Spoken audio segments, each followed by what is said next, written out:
देखिए, चाइना जो है हमेशा बॉर्डर के इशू पर बातचीत करना नहीं चाहता, और every time the Chinese has always been stating this golden word, overall relation. अब ओवरऑल रिलेशन उनका मतलब क्या है कि आप बॉर्डर पे मत बात करिए, आप ट्रेड पर बात करिए। इसमें मेंशन किया गया सर, बॉर्डर पर बात करेंगे, पीस एंड ट्रांसपोर्टेशन क्या वो तो हमेशा उनका वो स्टैंडर्ड स्टेटेड स्टेटमेंट है। अरे ऑफिशियल स्टेटमेंट है, पहली मर्तबा नहीं है, आप उठाकर देख लो, आपको ऐसे 25 नहीं 40 स्टेटमेंट मिल जाएंगे उनके। 2020 से आपको 10 से 15 स्टेटमेंट मिल जाएंगे। हम ये पूछना चाह रहे हैं कि चाइना बार बार ओवरऑल रिलेशन, तो ओवरऑल रिलेशन में क्या फॉरेन मिनिस्टर हमारे जयशंकर साहब ने नहीं कहा था कि अनलेस नॉर्मल सी रेस्टोर नहीं होगी बॉर्डर में, चीन के साथ हमारे नॉर्मल रिलेशनशिप नहीं हो सकते? फिर ये क्या हो रहा है, फिर बताइए आप।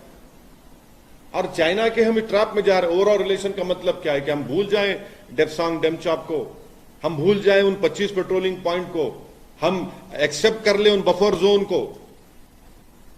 अरे भाई, हमारी फौज बहादुर है, आप फौज पे दबाव मत डालिए, फौज को बोलिए देखिए क्या करना है, वो करेगी फौज हमारी।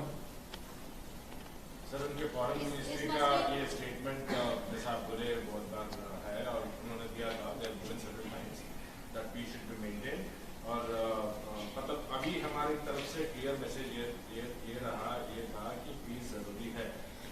तो पीस का मतलब ये है कि हम एक न्यू नॉर्मल को एक्सेप्ट कर लें, और चाइनीज का जो एग्रेशन है हम उसको एक्सेप्ट करके चाइना को रिवॉर्ड करें, उसको अपीस करें एग्रेसर को।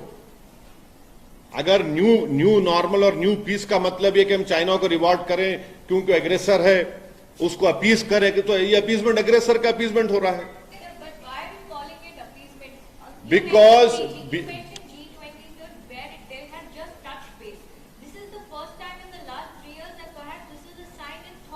No, not 3 years. No, it is not like that. What do you mean by thaw in relation? Do you know that the trade imbalance is how much between India and China? Do you know that how much loans we are getting from the Asian banks, two banks to India? Our relationship are continuing. There is no thaw or whatever you are saying. No. Please tell me that if what you are saying is so, has China allowed us to patrol in Depsang and Demchok? Has China allowed us, has de-induction happened? Has China allowed us to patrol those 25 patrolling points? My basic question is, why is the government hiding the truth on Ladakh? That is my question. And didn't the Honorable Prime Minister meet the Chinese president in last G20 meet in Bali? And that too also, after a few months have passed, we came to know what agreement they have come to. Going forward, क्या होना चाहिए sir?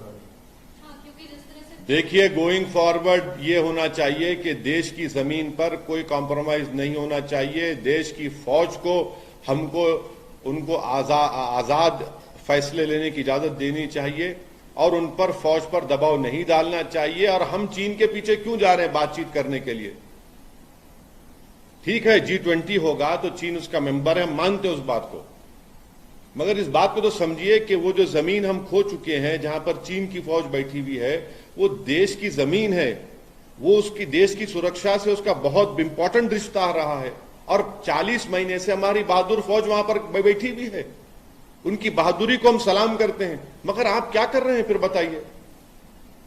Sir, Rahul Gandhi ji ने अभी यही कह रहे हैं, पैंगोंग हम एक विजिट किए थे और वहां पे लोग बोल रहे हैं कि हजारों किलोमीटर चाइना ऑक्यूपाई करके बैठेगी। कारगिल में से उन्होंने ये इश्यू टेकअप किया, तो आपका क्या कहना है? नहीं, वो कांग्रेस पार्टी बोलेगी, मैं उस बात पे नहीं बोलना चाहूंगा। सर, मुसलमान के विषय पर जब सवाल किया गया, पाकिस्तान की बात करते हैं, हमारे पड़ोसी मुल्क, दो बड़े पड़ोसी मुल्क पाकिस्तान और चीन, एक तरीके से अगर उनके साथ युद्ध जैसे वातावरण बनेंगे तो हमारे हालात भी खराब होंगे। तो कैसे इसको सुलझाया जाए? नहीं तो देखिए, आप कह रहे हैं युद्ध की बात, मैं युद्ध की बात नहीं कर रहा हूं। मैं आपसे कह रहा हूं कि हमारी फौज इतनी ताकतवर है, इतनी बहादुर है, इतनी दूरंदेश है कि आप उनको फैसला लेने दीजिए। मैं युद्ध की बात नहीं कर रहा हूं। कौन युद्ध की बात कर रहा है?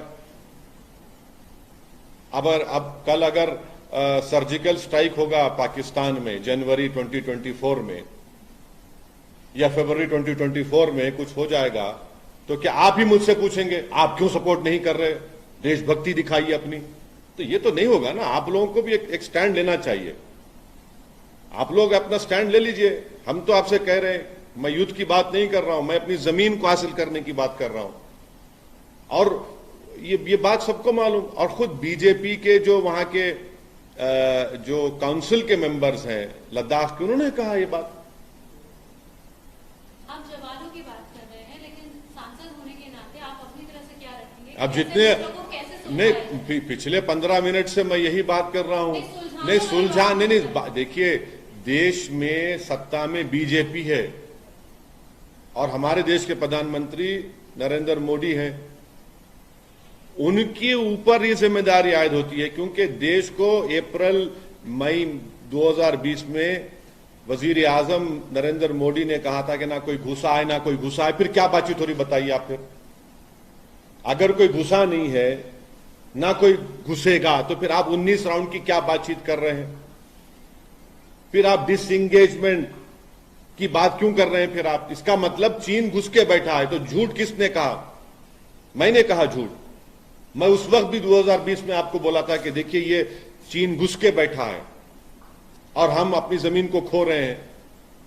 फिर लद्दाख के एक आईपीएस ऑफिसर ने डीजीपी कॉन्फ्रेंस में ये बात को कह दिया कि 65 में से 25 पेट्रोलिंग पॉइंट पर भारत की फौज पेट्रोलिंग नहीं कर सकती है। डेप्सांग डेमचाक में तो हम जा ही नहीं पा रहे हैं। ये सब चीजें हैं। ये देश को, इसको आप इसको पॉलिटिकल इशू के तौर पर मत देखिए, बल्कि इसको देश की सुरक्षा से उसको जोड़कर देखिए, देश के मुस्तकबिल को सामने रखकर देखिए, हमारी फौज को सामने रखकर देखिए आप। सर, आपने कई बार जुनैद नासिर के मामले में राजस्थान कांग्रेस सरकार पर भी निशाना साधा, लेकिन आज राहुल गांधी से एक सवाल किया गया कि मुसलमानों के बारे में आपका क्या स्टैंड है? तो उन्होंने बताया कि जैसे मुसलमानों पर हमला हो रहा है वैसे ही मणिपुर में भी है, तो सबको एक ही तरह देखा जाना चाहिए, ऐसा अलग से मुसलमानों की बात नहीं करने को। मेरे को नहीं मालूम वो क्या बोले और क्या बोलना चाहते हैं, वो ही जाने। मगर सच्चाई ये है कि जुनैद नसीर को राजस्थान से किडनैप करके हरियाणा ले जाकर उनको जिंदा जला दिया गया, और उसमें से आज भी कई आरोपी है कि उसको गिरफ्तार नहीं किया गया। और जो एस ग्रेशिया मिलना चाहिए था, कन्हैया लाल की जो मौत हुई, कत्ल हुआ, जिसका हमने कंडेम किया, उसमें 55 लाख दिए गए और जुनैद नसीर में आपने सिर्फ 5 लाख रुपए दिए और गवर्नमेंट नौकरी नहीं दी। ये कौन सा इंसाफ है बताइए आप? इंसान की जान की कीमत क्या अलग हो जाती है क्या नाम की बुनियाद पर या मजहब की बुनियाद पर? इंसान इंसान होता है। सर, चंद्रयान के बारे में, चंद्रयान गया है तो अभी इसरो के साइंटिस्ट को श्रेय जाता है, लेकिन देख रहे हैं कि पिछले 2 दिन से बीजेपी क्रेडिट ले रही है, कांग्रेस ले रही है। तो क्या ये सही संदेश नहीं जाता है? क्योंकि साइंटिस्ट ने काम किया है, उनको ही पूरा श्रेय जाना चाहिए।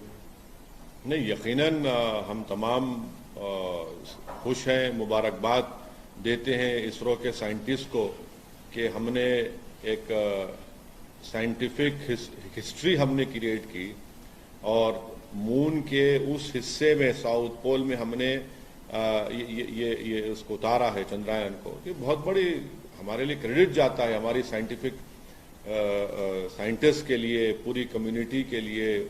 उनकी पूरी मेहनत को हम उसको सराहते हैं, उनको सलाम करते हैं, उनको मुबारकबाद।